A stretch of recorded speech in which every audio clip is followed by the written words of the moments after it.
Hello plant collectors from the world, my name is Marimar. Welcome to Flora of the Sea. Today I want to share with you all of the plants that I've got in the month of August 2020. Okay, so the first plants that I want to share with you are these two Anthurium Mandrianum, also known as a flowering Anthurium. This flowering Anthurium came together in this pot. However, I wanted to try water culture with an Anthurium for the longest time ever, and I finally convinced myself to do it. So one thing that I like about this particular Anthurium Mandrianum is the flowers. So this spathe, the spathe is the big leaf, color leaf. It's dark purple, like a hot pink, almost purple color.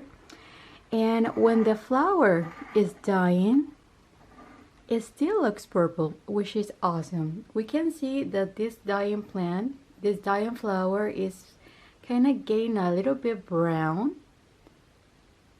But that is very good because other types of Anthurium Mandrianums kind of get brown faster. And the longer we can keep the color of the blooms, the better for me. So this Anthurium, the one that I divided, this particular one is growing in soil, and this is growing in water culture, as I mentioned. And just look at that root system. It's adapting very well. I can see because when I first put the plant in water, the roots were not touching any of the pebbles, any of the gems, any of the stones that are right here. And I can see that they're going downwards, so that is fantastic. Even this one in water culture is growing a brand new flower, a brand new bloom, and it wasn't here when I put this plant in here, so she's liking it. I must say that this plant receives more light than this one, because this one is in this pot, kind of trying to block that piece of art my 2-year-old daughter made for me.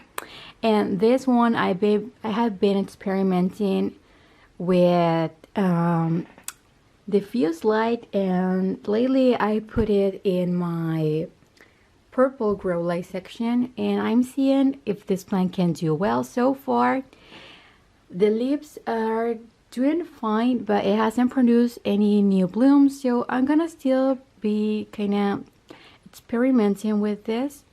And these are my two, well, these are the Anthurium Mandrianum that I've got this month that I divided into two. Next we have one of my favorite acquisitions of the month. This is an Episia. This Episia is called Butternut. This is a butternut Episia, and the leaves are pink and green. And on this plant, actually this was also the same plant, it came together, but since you know I'm an obsessive plant propagator, I decided to put them in two different planters to see them grow separately. So this is away from the light, and this is in a very, very bright light. And as we can see, the pink gets more darker. So this plant has done very, very well for me. I have nothing to complain about it. But this one I have been experimenting with it as well. Like, it was farther away from the light, she didn't like it. And now that she's in bright light, she's doing better. So one thing that I like about this plant, which is actually here, is the pink and kind of the underneath of the leaves looks so cool. And this is the Episia Butternut that I've got this month. This one I put it in this adorable kind of hippie piece band mug, and it's adorable. It looks so cute, very, very cute. I love how the leaves kind of have that leopard pattern, like that one kind of resembles to me a little bit. I don't know if you can see it. For me, it kind of does look like that. So anyway, this is Episia Butternut. And another plant that I've got this month is this beautiful but kind of disappointing Begonia Festive Paisley Pink. In my repot video, I mentioned that this plant didn't look like the one that was advertised and the listing. So the listing had very bright, almost hot pink leaves, and these leaves, although they are beautiful, they are more like kind of purple violet kind of color, and they're so cute, but this is not the plant that I wanted. So I am training the plant to go from this angle. The plant was like this when it facing this way, and I'm training the Begonia to go now into facing this direction, because I noticed that the stems were kind of curving down instead of going upwards. So that's kind of my goal right now. So this is this beautiful Begonia Festive Paisley Pink. I love the edges that are very kind of pointy. And this plant had fungus gnats, just like it's recovering for fungus gnats, like 1 month in my care. And this plant already was with fungus gnats. So what it is that I spray neem oil and castip soap, and I put some decorative pebbles on the top, and hopefully that will kind of fix the problem. But we don't know. I'm kind of knocking on the planter to see if any fungus gnats kind of comes flying upwards. So this is my Begonia. So cute. This one I didn't divide it because I know Begonias don't like to be divided. They kind of throw a tantrum, and I'm like, I'm not for it. So you can stay all together. And it has several stems, so I could have divided it if I wanted, but I was like, no girl, you can stay together, all of you, so don't hate me because of that. So she is happy. Another plant that I've got this month is this Episia. I've got 2 Epicias this month, and just like this Episia was mislabeled, the grower, the seller that gave this to me on eBay, said that it was an Episia Maria Christina, and this is not Maria Christina. So I didn't contact the seller. I was like, you know what, there's no point on doing that. And I like Episia so much that I want to keep it. However, I'm disappointed that when I received the plant, it did not look like a Maria Christina. And what I did is that again I divided the plant into 2.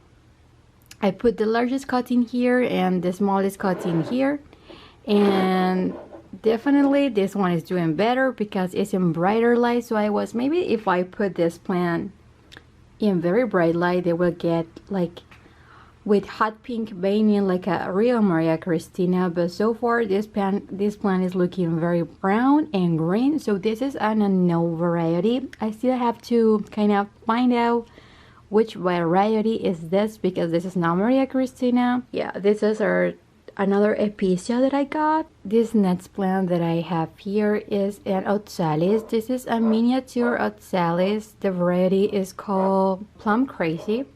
And the leaves have to have like a hot pink and dark purple kind of pattern on the leaves.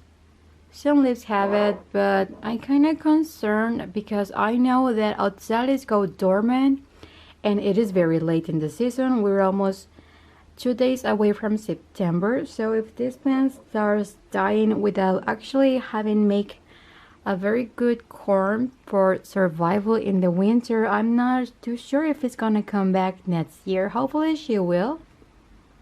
So the plant is producing new growth, that kind of white green kind of color. So this is all new growth, this and this and this. So the plant is obviously adapting to her new house.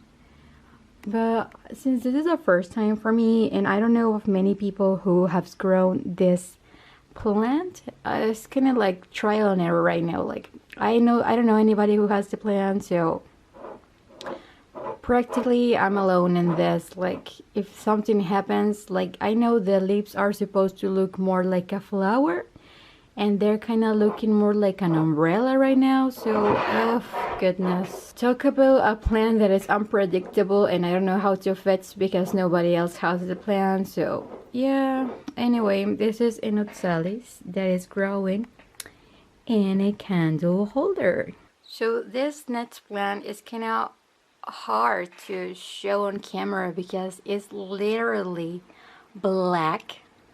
It's just Begonia Black Fancy. Oh goodness, I love the name Black Fancy.